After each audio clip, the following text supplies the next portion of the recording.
We are in what is known as the season of Epiphany.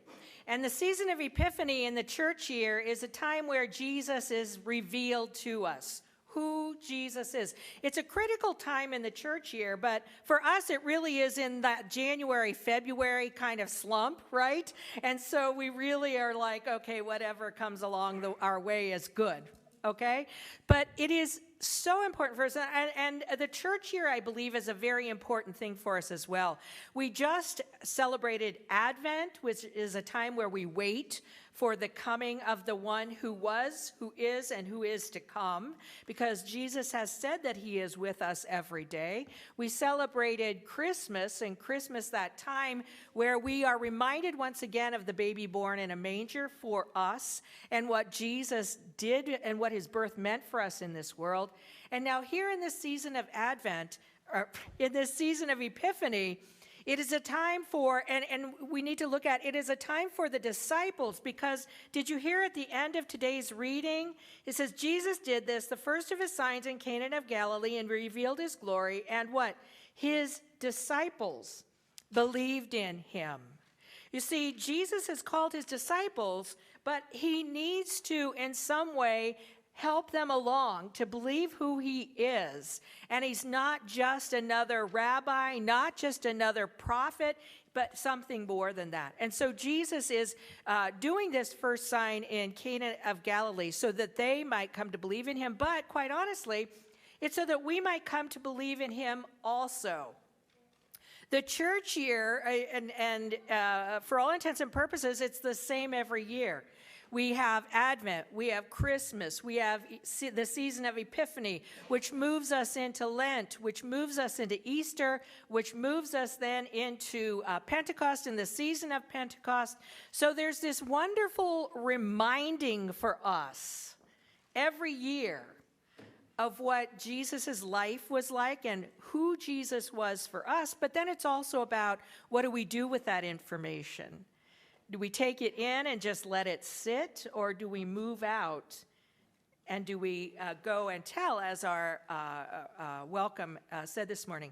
So we're in that time now where Jesus is revealing himself to the disciples, but then to others and to us as well. So as I was studying the text for today, I have to say this, that since Betty White's death, I've been watching and going back and looking at the Golden Girls. Anybody watch the Golden Girls? Yeah. So the Golden Girls is just really good. And in fact, it was before its time. I have to honestly say it was before its time.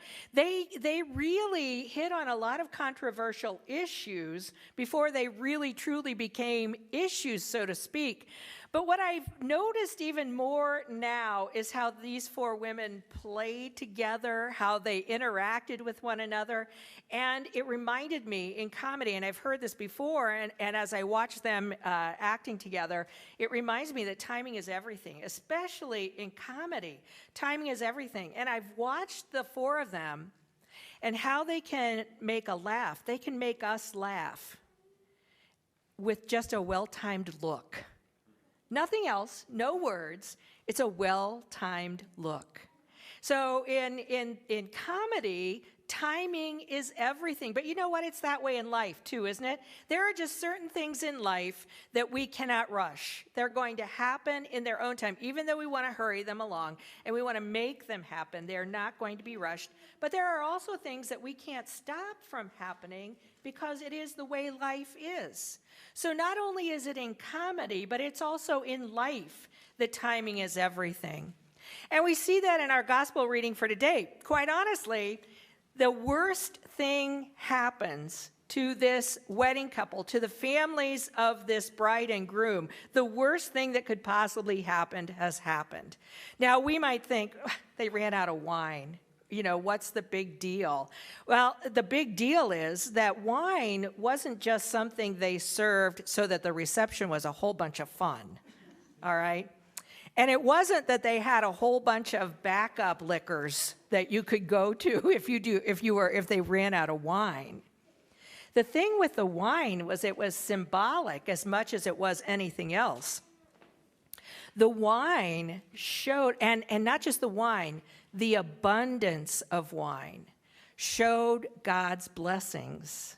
It was the harvest that was reaped to make that wine. And it said, and for a wedding couple, it was a reminder that God would be with them throughout their marriage, and God's blessings would be upon them throughout their marriage. So for them to run out of wine before the party is over. Now, receptions back then were not like receptions now. You know, we do a couple hours and a couple hours and we're done, right? Receptions back then were more than likely 7 days.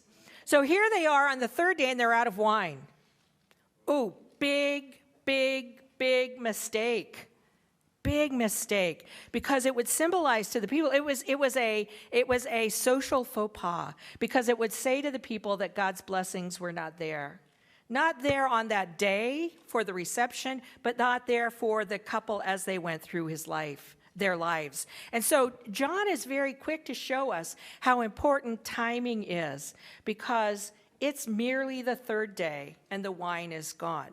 So here's what I love about this is that Mary, in some way, knew a bit about timing, okay? Mary knew a bit about timing. Now, did you hear, and I just want to read this again. Mary comes up to Jesus, and she says, they have no wine. They have no wine. Now, I'm sure Jesus could look at that and go, and Jesus did say to her, what concern is that to you and me, you know? Jesus is like, look,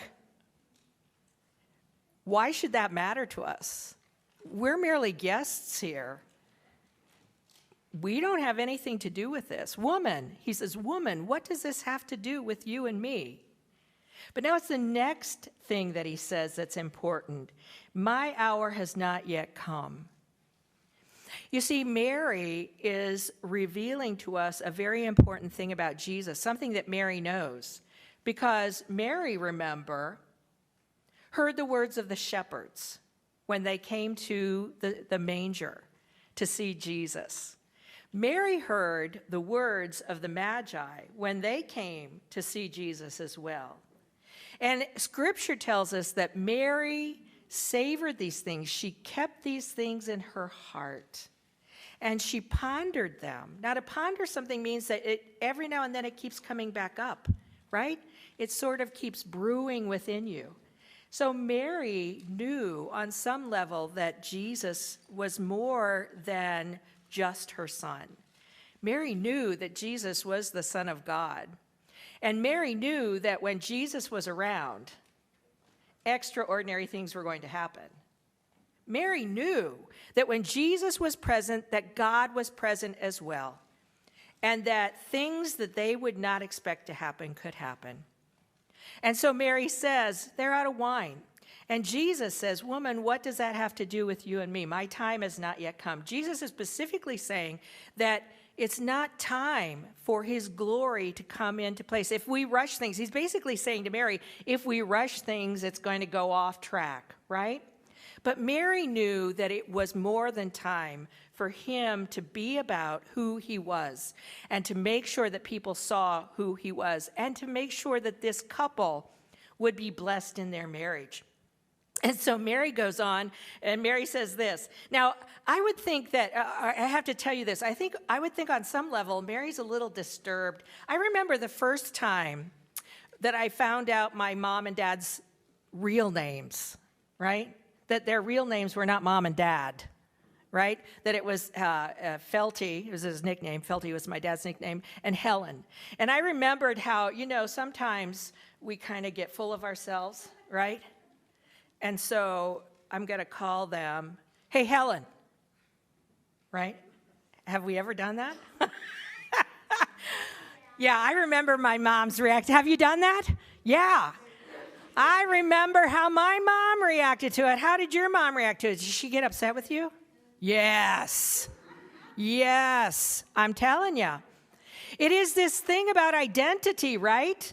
And so mom's like, I am not Helen to you. I am mom. Dad kind of brushed it off. He wasn't that upset about it. But here it is. They don't like being called like that. And here it is. We sometimes skip over this. Jesus says, what does he say to Mary? Woman? woman?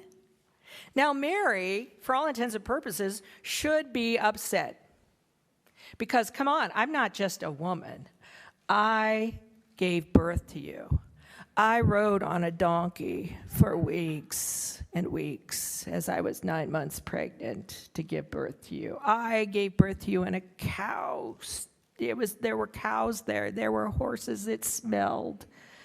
You know, let's be real. She's a Jewish mother here who's saying to her son, you know what? You owe me. Don't moms tend to do that sometimes? We remind kids of their birth. You owe me for this. I brought life to you. I gave life to you.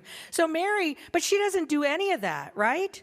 She doesn't do any of that. Even though Jesus said to her, woman, as if she were just anybody in the crowd, she doesn't do anything. This is what Mary does, and this is where Mary understands timing. Perhaps in this case, even better than Jesus does. Because Jesus isn't ready to start. And here's what Mary says. After Jesus says to her, my hour has not yet come, Mary says to the servants, she totally ignores Jesus. I love this. Isn't this like a mom? Totally ignores Jesus. And she looks at the servants and says, do whatever he tells you. That's such a mom thing to do, right? She doesn't say that, she doesn't say that if he feels like it, he's going to tell you what to do.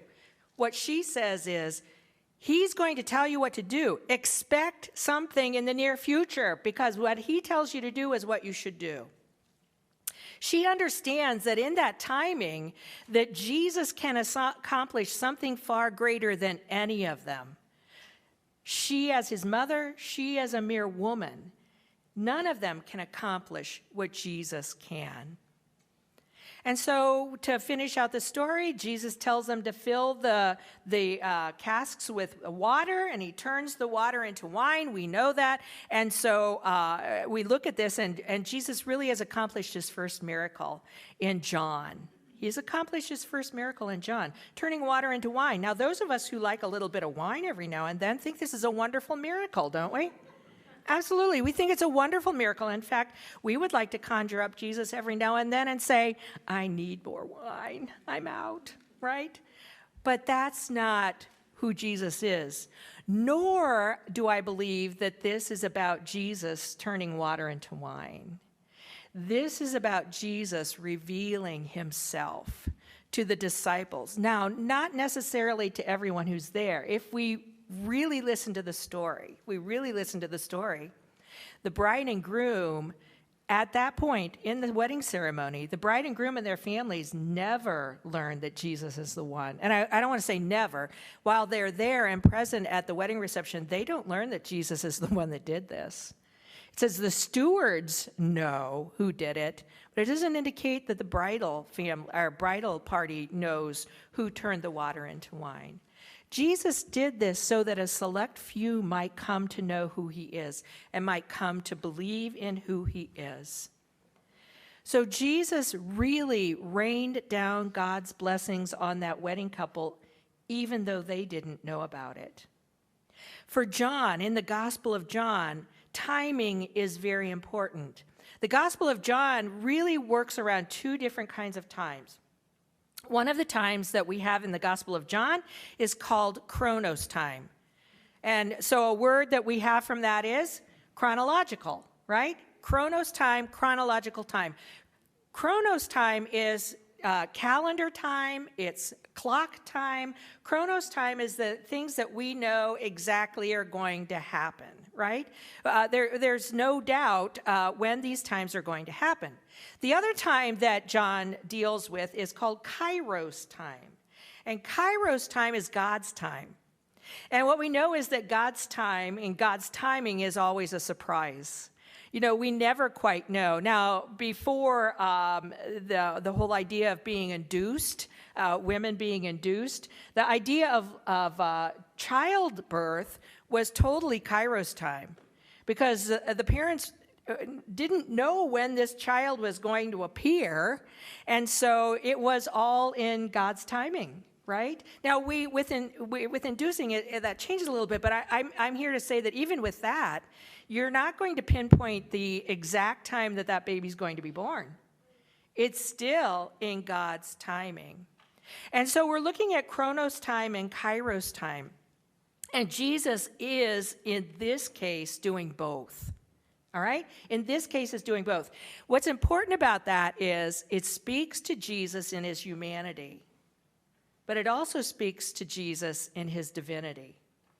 Because Kairos time is really the divine piece of who Jesus is. Someone just asked me this morning, did Jesus know that he was divine? Did Jesus know?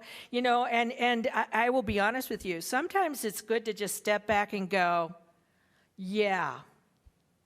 Did Jesus know that he was divine? Yes. I do believe Jesus knew he was divine. But it was in his humanity that he was limited in what he could do. And every time that he did something, remember this, every time that he did something, who did he credit? He credited God, right? He credited God. So that his divinity, he understood, came from God. It came from God. Jesus was fully human. And being fully human, there were times he was limited in what he could do, just as we are limited in what we could do. But it is his relationship with God that allows him to do bigger things than we could even imagine. John speaks about Kairos time as well when he says, when he begins this text, and in the beginning of this text it says, on the third day. On the third day. Remind you of anything? On the third day. It's Kairos time. John is reminding us that on the third day, miracles happen. John is reminding us that on the third day, Jesus' birth, his life, his death, his resurrection have significance. On the third day for John is a time that's Kairos time, not Chronos time, God's timing. Because here Jesus is giving a glimpse of who he is. Here's John giving us a glimpse. Using his words, John is giving us a glimpse of who Jesus is. Mary, using her eyes, is giving us a glimpse of who Jesus is. Throughout this season of Epiphany, it is important for us to open our minds and our hearts. It is important for us to be aware of and looking for, especially in Scripture, who Jesus is. That's what this season is all about. Who is Jesus? And what we know is this, is that Jesus is fully human and fully divine at the same time. And do we in our humanity fully understand that? And the answer always is no. Sometimes there are some things about God that have to remain a mystery. But what allows us to believe in it is our faith. Our faith allows us to believe that Jesus was 100% human and 100% divine at the same time.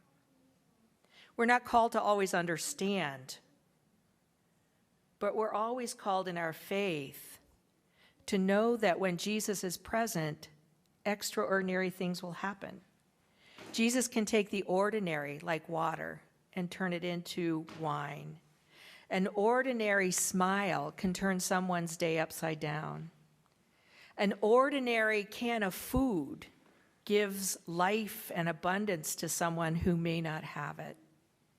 So for us, during this season of Epiphany, seeing who Jesus is for our lives is the one who takes the ordinary, us, and makes it extraordinary, so that even the small things that we do in life are turned into big things because of Jesus Christ.